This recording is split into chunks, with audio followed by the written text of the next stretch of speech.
Joining me now on the phone is the radio voice of the New York Jets since 2002, Bob Wishchusen, here on the Rich Eisen Show. How are you, Bob? Good, Rich. How are you? I'm doing fine. So if you started calling Jets games on the radio and they win the division, did you think that's the way it would be every year, Bob?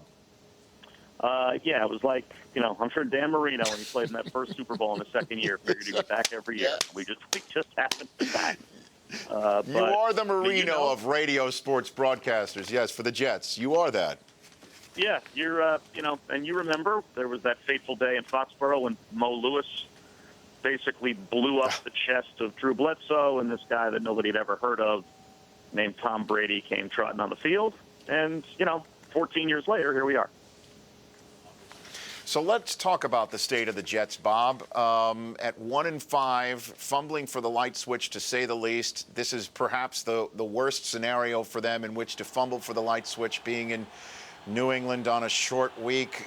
Tom Brady and this franchise loving to stick it to him. Darrelle Revis on the opposite sideline, with the Jets having very few defensive backs of which to use to stop all of this from being a boat race. What do you think the Jets can do tonight, Bob? Let's start with that. Their chance in the game, I think, is twofold. First of all, they have to be able to do what they couldn't do against Denver, and that's run the ball. And that may also require Geno to throw the ball in some early downs early in the game to loosen the Patriots up a little bit. But in the Patriots linebacking core right now is really banged up. We know Gerard Mayo's out for the year, and Dante Hightower and Jamie Collins were both questionable this week with injuries. So if you can run the ball, at least that gives your offense a chance to keep Tom Brady off the field and get a little bit of confidence for your quarterback. And Dan Connolly was also questionable for the game tonight, and there have been some rough spots for the Patriot offensive line. I mean, if the Jets have, at least as you know, Rich, one definable unit on their team that it seems like they can count on, it's their pass rush. It's their front group. They're second in the league in sacks. So, if they can get after Tom Brady a little bit and run the ball, then maybe they have a chance.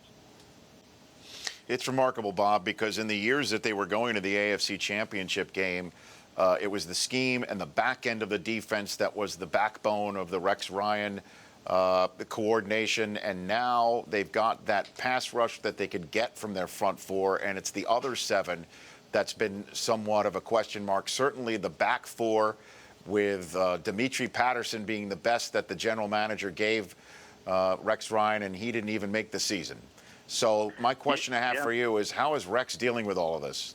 He's having a tough time. I mean, he's doing what he can. He's gone with two polar opposite game plans the last 2 weeks. 2 weeks ago, he basically said, I'm not going to have Phillip Rivers just bleed me to death. We're going to get after him. And they zero blitzed, or had to be a dozen times in that game. And Phillip Rivers, basically, if anybody saw that game, he was just throwing helium balls, just 50-50 balls, and basically saying, you know what, I'm just going to throw this thing to a spot, and my guy's better than your guy. And all day long they were. And so last week, Rex flipped it, and he showed Peyton Manning every possible coverage look that he could, and he only rushed 3 and 4 basically the whole game. I don't know if there were 5 snaps in the game where the Jets rushed more than 4. They played coverage all day, and they tried to shorten the game, and they almost got it done. But I mean, he's playing with what he has to play with. You mentioned Dimitri Patterson; he went AWOL. They drafted a kid, Dexter McDougal, in the 3rd round. He went on IR in training camp, and D. Milliner, who was the number 9 pick in the draft last year and just cannot stay healthy, and now he's on IR with an Achilles. So those were supposed to be their top 3 corners coming into the season, and none of them played more than 6 games. What do you think they should do at quarterback, Bob? Well, I mean, I think they should play Geno Smith the rest of the season at the very least, and then see where they're at. I've maintained that all along. At this point, and I never really saw a scenario where playing Michael Vick was smart. It's about learning what you've got. They drafted him in the 2nd round. They didn't draft him in the 1st round. They didn't draft him 5th overall like they did Mark Sanchez. They drafted him in the 2nd round.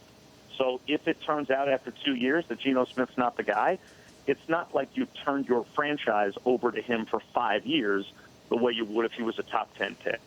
So I think you plan the rest of the year and you see what you have. At this point, they're 1-5. You're going to put Michael Vick in there, and expect what, I guess. So to me, if you're thinking in any way long-term planning at the most important position on your field, you play Geno the rest of the year. Okay, and I'm going to ask you this question, Bob, because you must. Yeah, I'm thinking you may know because you're around the team. You hear people talking. You hear the media talking. Nobody knows what movie Geno Smith went to see. Do you know which movie Geno Smith went to see in San Diego? I am also in the dark on that. No. Deep Come throat on. information. Really? I promise, Rich, though, if I find out, you'll be my first call, Yes. and we'll meet in a dark parking garage somewhere, and I will fill you in. This week it could be If I Stay. Last week it was Gone Guy, as I saw on the Daily News back page.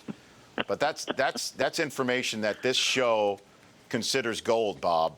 What movie did he see? Hey, So if you hear, please. Example, though. I mean, you host a national Yes. show. To me, there's a perfect example of the difference sir. between New York and every place else. The Bills Now so. bench E.J. Manuel. He's their first-round pick. They bench him, and it's barely a ripple in NFL news circles.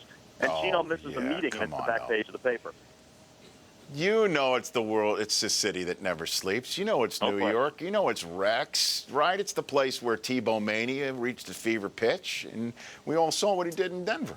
Tebow. Oh, come on. It's a different world, Bob, right?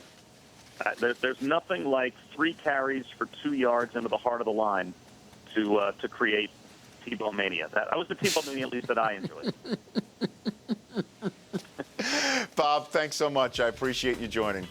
The Rich Eisen Show, weekdays at noon Eastern, on Audience.